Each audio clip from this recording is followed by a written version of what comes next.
Friends, जय हिंद, वंदे मातरम। Welcome back to our YouTube channel.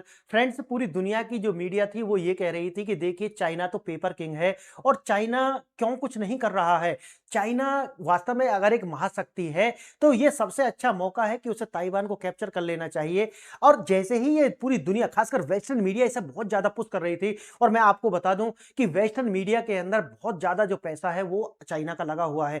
यानी कि चाइना का जो पैसा है वो वेस्टर्न मीडिया के अंदर है और वेस्टर्न मीडिया ये परसेप्शन क्रिएट करना चाहती है कि अगर चाइना अगर अटैक करता है ताइवान को तो ये जायज है। और इसीलिए इस तरीका के विचार जो है वो पुश किए जा रहे थे लगातार कि चाइना क्यों नहीं कब्जा लेता है ताइवान को, ये बहुत अच्छा मौका है। और यही मौका जो है वो बताया गया कि देखिए अब तो साउथ कोरिया के अंदर से जो अमेरिका का डिफेंस सिस्टम था थर्ड, उसको भी हटा करके मिडिल ईस्ट के अंदर ले जाया गया है। अब सोचिए कि अगर अब जो खासकर जो साउथ कोरिया है उसके पास कोई डिफेंस सिस्टम है नहीं, और जैसे ही ये न्यूज निकल करके आती है तो दो डेवलपमेंट देखने के लिए मिलते हैं। पहला डेवलपमेंट ये मिलता है कि चाइना के जो वॉरशिप्स हैं, कहते तो वो ये है कि देखिए ये तो फिशर शिप्स हैं, यानी मछली पकड़ने वाले शिप्स हैं, लेकिन वो वॉरशिप्स थे। इसे बोलते हैं थर्ड चाइनीज मिलिशिया। ये जो मिलिशिया थी इसके द्वारा एल साइब का जो एक नाकाबंदी जो है वो की जाती है ताइवान की। और दूसरा, जैसे ही दिन में तो ये कार्य होता है और रात में एक कार्य और होता है, उसी दिन शाम में एक कार्य होता है कि नॉर्थ कोरिया के द्वारा एक बैलिस्टिक मिसाइल दागी जाती है और वो आकर के गिरती है जापान सी के अंदर। यानी कि ये जो दो डेवलपमेंट होते हैं ये क्या दिखा रहे हैं। अब चाइना जो है, आप जानते होंगे कि जो नॉर्थ कोरिया है वो चाइना का प्रॉक्सी है। जिस तरीका से अमेरिका के तीन प्रॉक्सी हैं, वो है नॉर्थ कोरिया, वो है साउथ कोरिया, वो है जापान और ताइवान। यानी कि ये जो तीन उनके प्रॉक्सी हैं और एक प्रॉक्सी जो है वो नॉर्थ कोरिया है, चाइना का प्रॉक्सी। अब देखिए चाइना ने उनसे बोला कि देखिए भाई ये बड़ा मामला शांत है और पूरी दुनिया कह रही है कि चाइना तो भाई एक शक्ति है ही नहीं, अगर शक्ति होता तो कुछ करके दिखाता। अब देखिए उन्होंने जैसे ही ये बोला कि भाई देखिए चाइना तो एक शक्ति नहीं है, तुरंत क्या होता है कि ये दो कार्रवाई देखने के लिए मिलती हैं। अब क्यों, अब ऐसा है कि देखिए पूरा ध्यान कहां शिफ्ट हो गया, पूरा ध्यान शिफ्ट हो जाता है साउथ चाइना सी पर और जापान सी पर। अब देखिए इससे होगा क्या, इससे ये है कि डिटरेंस, देखिए डिटरेंस जो होता है ना वो युद्ध से भी ज्यादा भयंकर होता है। और आप जानते हैं कि जो सिक्स्थ जनरेशन वारफेयर है उसमें इंफॉर्मेशन वारफेयर उसका एक इंपॉर्टेंट कंपोनेंट्स है। तो इन्होंने क्या किया, इन्होंने सिक्स्थ जनरेशन वारफेयर के जो इंफॉर्मेशन वारफेयर है उससे लड़ना शुरू किया। इसका क्या है कि अमेरिका पर एक साइकोलॉजिकल प्रेशर जो है वो क्रिएट किया जाए कि आप दो मोर्चों पर युद्ध नहीं लड़ सकते। एक, अगर आपको युद्ध छेड़ना पड़ेगा तो वो आपको साउथ चाइना सी के अंदर छेड़ना पड़ेगा और दूसरे आपको जो है वो मिडिल ईस्ट के अंदर आपका युद्ध चल रहा है। यानी कि अमेरिका पर एक साइकोलॉजिकल प्रेशर क्रिएट करने के लिए ये दोनों कार्रवाई होती है। आज देखते हैं इसके अंदर ये मसला क्या है। देखिए उत्तर कोरिया की नई आक्रामकता, यानी कि 10 मिसाइल अचानक से परीक्षण की गई, जो कि उत्तर कोरिया ने 10 मिसाइल दागी जो कि आकर के दक्षिण कोरिया में, और इमरजेंसी अलर्ट क्रिएट किया गया और ये जाकर के जो है जापान सीमा आकर के गिरती हैं।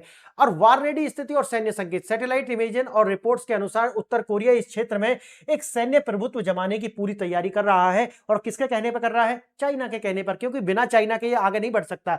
अब देखिए जो जापान का इकोनॉमिक जोन है, यानी कि जो उनका स्पेशल इकोनॉमिक जोन है, वहां आकर के ये मिसाइलें गिरती हैं। मिसाइल जैसे ही गिरती हैं तो ये होता क्या है कि जापान के अंदर जो उनका अलर्ट सिस्टम है वो तुरंत जो है सायरन होना शुरू हो जाता है। लोगों के जो मोबाइल है उन पर चेतावनी मैसेज पहुंच जाते हैं कि देश जो है वो एक युद्ध में है या फिर एक खतरे में है। अब अच्छा ये होगा उसके साथ, क्योंकि आप जानते हैं कि जो अम्ब्रेला, जो सिक्योरिटी अम्ब्रेला है वो साउथ कोरिया हो, जापान हो या फिर ये ताइवान हो, इसका अमेरिका के ऊपर है। और जो थर्ड सिस्टम है वो हटा लिया गया है, जैसे मैंने बताया कि अभी यूएई के अंदर जो है उसको इंस्टॉल किया गया है। अब अमेरिकी सेना को जो है ये दिखाना है कि देखिए आप दो मोर्चों पर युद्ध नहीं लड़ सकते, और इसका जो है साइकोलॉजिकल प्रेशर जो है अमेरिका के ऊपर क्रिएट करना है। दक्षिण कोरिया के अंदर असुरक्षा का जो भाव है वो जो है उनकी राजधानी सियोल, वहां पर जो एक चिंता के भाव जो है वो संकेत देखने के लिए मिलते हैं। देखिए हम आगे बढ़े उससे पहले आपको दो प्रश्न हैं जिन पर विचार करना होगा। आपने इस टॉपिक के ऊपर बहुत सारी वीडियो देखी होंगी, अगर आप इन दो प्रश्नों का उत्तर दे पाते हैं तो मान के चलना जहां पर भी आपने कोई वीडियो देखी है वो सही दिशा में है। अगर आपने यहां पर ये प्रश्न आप नहीं दे पाते इनके उत्तर, तो आपने जहां पर भी वीडियो देखी है सिर्फ दिल बहलाने के लिए तो ठीक है, लेकिन वास्तव में आपकी जो नॉलेज है उनके अंदर कोई एनहांसमेंट नहीं कर रही है। पहला प्रश्न देखना, हाल ही में अमेरिका द्वारा दक्षिण कोरिया से अपने थर्ड एयर डिफेंस सिस्टम को मध्य पूर्व में स्थानांतरित करने का प्राथमिक रणनीतिक कारण क्या है। पहला देखिए, दक्षिण कोरिया द्वारा अमेरिका रक्षा बजट में अपनी हिस्सेदारी से इनकार करना। दूसरा, ईरान द्वारा मध्य पूर्व यानी कि यूएई और सऊदी अरब में अमेरिकी संपत्तियों पर हमले के कारण उन्नत सुरक्षा का खतरा।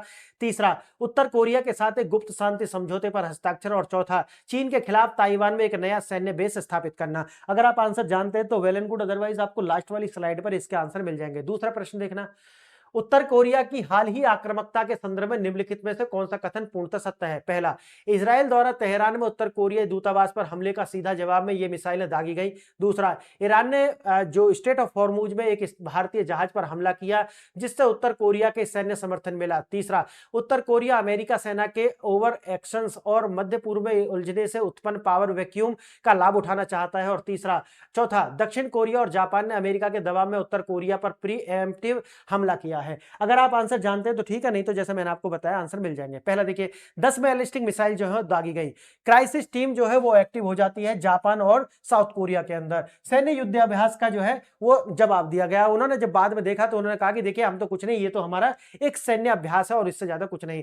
जापान और दक्षिण कोरियाई सरकारें हाई अलर्ट पर पहुंच गई और सवाल यह है कि उत्तर कोरिया ने यह कदम अभी क्यों उठाया? आंसर आपको मिल चुका है। कारण है कि अमेरिका अभी जो मिडिल ईस्ट के अंदर है और अमेरिका के ऊपर एक साइकोलॉजिकल प्रेशर क्रिएट करना है कि देखिए आप अपने जो तीनों प्रॉक्सीज हैं उनका जो सिक्योरिटी अम्ब्रेला आप लेकर के चल रहे हैं वो आप नहीं कर सकते। और ये जो 3 देश हैं इनके अंदर भी यही बैठाना कि देखिए अमेरिका आपकी मदद के लिए नहीं आएगा, आपके पास में जो उनका डिफेंस सिस्टम था उसको भी वो लेकर के चले गए हैं।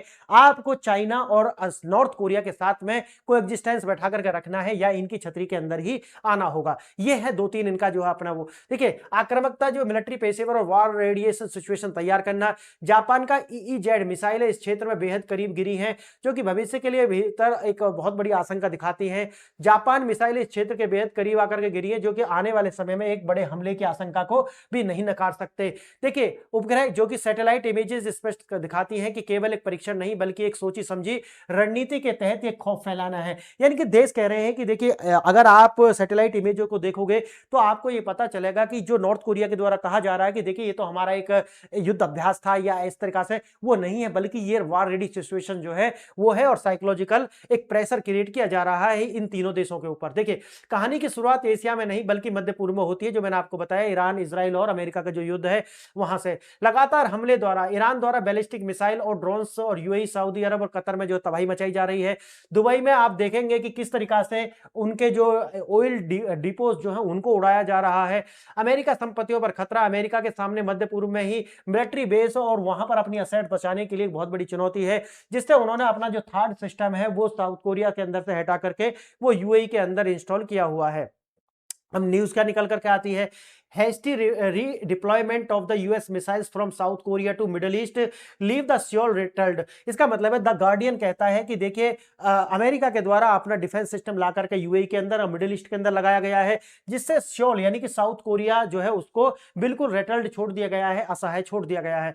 अमेरिका की सेनाएं वर्तमान में ओवर एक्सटेंडेड है, मतलब है कि अभी उनके पास में कई ऐसे मोर्चे हैं जहां पर वो लड़ रहे हैं, इसीलिए वो बहुत ज्यादा उनके ऊपर वजन है और अभी जाकर के वो इनकी मदद नहीं कर सकता। अब ऐसा आने पर क्या होगा कि इससे जो है इन देशों के ऊपर, खासकर तीनों देशों के ऊपर एक साइकोलॉजिकल जो है प्रेशर आएगा और अमेरिका के ऊपर भी आने वाला है। अब देखिए अमेरिका का समर्थन क्या है, पहले अगर युद्ध से पहले आप देखोगे दोनों सिचुएशन में अगर आप तुलना करो तो देखिए जब तक ये युद्ध नहीं छिड़ाता मिडिल ईस्ट के अंदर उससे पहले क्या था और आज क्या है। देखिए अमेरिका का समर्थन अगर पहले देखा जाए तो अटूट और पूर्ण फोकस जो है इन तीनों कंट्री पर था, यानी कि अपने जो भी अलाइज हैं। अब आज क्या है, मध्य पूर्व पर पूरा फोकस जो है शिफ्ट हो चुका है अमेरिका का। दूसरा एयर डिफेंस, थर्ड जो है वो पूरी तरीका से इन तीनों देशों की सुरक्षा के लिए इंस्टॉल हुआ था और देखिए उसके बाद आज क्या है कि इसको यहां से हटा करके मिडिल ईस्ट के अंदर ले जाया गया है। तीसरा जनता का मनोबल, यानी कि अगर युद्ध से पहले देखा जाए तो जनता जो है इन तीनों देशों की वो सुरक्षा महसूस कर रही थी, लेकिन आज जो है अंदर दहशत का माहौल है और वार लाइक सिचुएशन जो है क्रिएट हुई है। चौथा उत्तर कोरिया का प्रतिक्रिया, अगर पहले देखो तो अमेरिकी सैन्य शक्ति से जो है वो डर से, और उसका जो मैंने कहा है कि देखिए ये जो डर है ना ये डिटरेंस का डर है, ये डिटरेंस के डर से बिल्कुल शांत था नॉर्थ कोरिया, लेकिन जैसे ही ये होता है पावर वहां पर वैक्यूम होती है तुरंत जो है एक्टिव हो जाता है और एक साइकोलॉजिकल प्रेशर जो है वो क्रिएट करना शुरू करता है। अब देखिए उत्तर कोरिया जानता है कि अमेरिका इस समय ईरान के खिलाफ उलझा हुआ है, वह एक साथ दो मोर्चों पर नहीं लड़ सकता, यानी कि टू फ्रंट वार के लिए तैयार नहीं है। परमाणु ढाल फिलहाल उत्तर कोरिया के पास परमाणु हथियार है और अमेरिका के लिए ईरान के खिलाफ सैन्य ऑपरेशन से भी अधिक खतरनाक उत्तर कोरिया के खिलाफ जो है कदम उठाना हो सकता है। और तीसरा परिणाम है अमेरिका के एयर डिफेंस हटते ही उत्तर कोरिया इस क्षेत्र में बिना किसी खौफ के अपना डोमिनेंस स्थापित करने की फिराक में लगा हुआ है। और मैंने जैसे कि बताया है कि यह फिराक किसके सह पर है, यह है चाइना की सह पर। आगे देखना, उत्तर कोरिया किसी दूतावास हमले का बदला नहीं ले रहा है। यह विशुद्ध रूप से अमेरिका द्वारा दक्षिण कोरिया से थाड़ हटाए जाने पर उत्पन्न सामरिक शून्यता जो है, यानी कि पावर वैक्यूम का फायदा उठाने की रणनीतिक कदम है। The butterfly effect global geopolitics का डोमिनो जो है यही कहता है कि ईरान में जो है अप्रत्याशित प्रतिरोध और मध्य पूर्व में अमेरिकी संपत्तियों पर भारी ड्रोन हमले हुए हैं, जिससे अमेरिका की जो सेनाएं हैं वो ओवर स्ट्रेचिंग हो चुकी है, यानी कि अब बहुत ज्यादा फैलाव उसका हो चुका है। और इससे हुआ क्या कि जो मजबूत अमेरिका दक्षिण कोरिया और की सुरक्षा के लिए जो थाड़ लगाया गया था उसको वहां से हटाया गया है और ये जो पावर वैक्यूम हुआ है इसी से आप देख रहे हैं कि चाइना और नॉर्थ कोरिया जो है पूरी तरीके से एक्टिव हो चुके हैं। तो फ्रेंड्स, आपको जो मैंने दोनों प्रश्न पूछे थे उनका पहले का आंसर क्या है, बी, और दूसरे का आंसर है सी। पहले का देखिए, अमेरिका ने ईरान द्वारा मध्य पूर्व यानी यूएई में अमेरिकी संपत्तियों पर बढ़ते ड्रोन मिसाइल हमलों के खतरे के कारण अपने थार्ड सिस्टम वहां स्थानांतरित कर दिए, यानी कि वहां से हटा करके अब यूएई के अंदर है। दूसरा प्रश्न है उसका आंसर है सी, उत्तर कोरिया किसी दूतावास हमले का बदला नहीं ले रहा है, यानी कि ये फेक न्यूज है, बल्कि वह एक अमेरिकी सैन्य ओवर स्ट्रेच जो हो चुका है उस पावर वैक्यूम को भरने के लिए ये सारे कार्य हो चुके हैं। और ये मैंने पहले भी बताया था कि किसी तरीका से ना तो चाइना ना ही नॉर्थ कोरिया किसी भी देश पर ना हमला करने की सिचुएशन में है और ना ही उसको जो है लंबा खींचने की सिचुएशन में है।